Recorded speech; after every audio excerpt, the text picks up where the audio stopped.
Hello అండి, welcome back to Joshi vlogs. ఈరోజు నేను నా వీడియోలో మినప అప్పడాలు ఇంట్లో ఎలా చేసుకోవాలో చూపిస్తాను. ముందుగా ఒక గ్లాస్ మినపగుళ్ళు తీసుకొని వాటిని మిక్సీలో పోసుకొని మెత్తగా పిండిలా చేసుకొని దానిని జల్లించుకొని నూకను తీసివేసి అందులో సరిపడా ఉప్పు, కొద్దిగా సోడా వేసుకొని నీటిని కలుపుకుంటూ చపాతీ పిండిలా మెత్తగా కలుపుకోవాలి. ఈ పిండిని కొద్దిగా మెత్తగానే కలుపుకోవాలి, లేకపోతే మినపపిండి ఉత్తిగానే గట్టిగా అయిపోతుంది.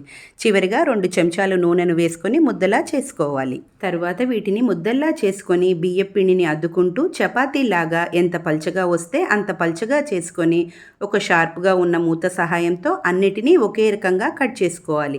ఇలానే అన్నిటినీ చేసుకొని ఈ మిగిలిపోయిన పిండిని మరలా నీటిని పోసుకొని అదే విధంగా చేసుకోవాలి. అంతే అండి, వీటిని ఒకరోజు నీడలో ఆరబెడితే ఎండిపోతాయి.